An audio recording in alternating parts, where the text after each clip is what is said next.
Try ചെയ്താൽ ഒരിക്കലും നിങ്ങൾ പുറത്തുനിന്ന് കുക്കീസ് വാങ്ങിക്കില്ല കേട്ടോ. ഒട്ടുമിക്കപ്പോഴും ഷുഗർ ക്രേവിങ്സ് ഉള്ളപ്പോൾ എൻ്റെ ഒരു ടു ഗോ ഐറ്റം ആട്ടോ ഈ സോഫ്റ്റ് കുക്കീസ്.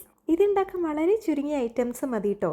ആദ്യം കുറച്ച് melted butter, brown sugar, white sugar എന്നിവ മിക്സ് ചെയ്യണം.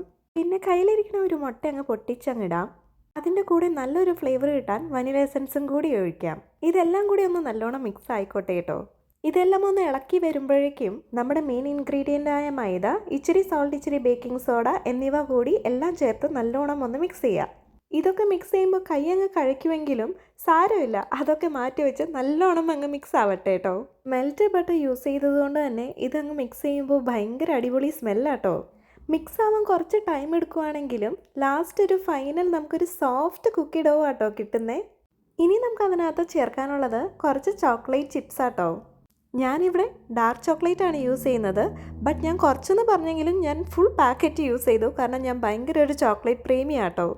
ഇനി ഇതും നമ്മൾ നല്ലോണം മിക്സ് ചെയ്യണം. ഈ സ്പൂൺ കൊണ്ട് ഇത് ഫുൾ മിക്സ് ആവില്ല എന്ന് മനസ്സിലായതോടെ തന്നെ ഞാൻ വേറെ സ്പൂണ് മാറ്റി മിക്സ് ചെയ്യാൻ തുടങ്ങി. ഇതെല്ലാം സെറ്റായി കഴിഞ്ഞാൽ നമുക്കൊരു 30 മിനിറ്റ്സ് ഇതൊന്ന് ഫ്രിഡ്ജിലെടുത്ത് വയ്ക്കാം. കുറച്ച് നേരം ഫ്രിഡ്ജിലിരുന്ന് ആശാൻ അങ്ങ് തണുക്കട്ടെ. ഇനി ഫ്രിഡ്ജിൽ അങ്ങ് റെസ്റ്റ് ചെയ്തത് മതി. ചെറിയ ചെറിയ സ്കൂപ്സ് ആയിട്ട് നമുക്ക് നമ്മുടെ ബേക്കിംഗ് ട്രേയിൽ അത് അറേഞ്ച് ചെയ്ത് വെക്കാം. കുക്കീസ് തമ്മിൽ ഗ്യാപ്പ് വിടാൻ മറക്കരുതേ, കാരണം ഇത് നല്ലോണം സ്പ്രെഡ് ആവും. അങ്ങനെ 180 ഡിഗ്രിയിൽ പ്രീ ഹീറ്റ് ചെയ്ത ഓവനിൽ ഇത് 10 മിനിറ്റ് വയ്ക്കുമ്പോഴേക്കും നമ്മുടെ കുക്കീസ് റെഡി.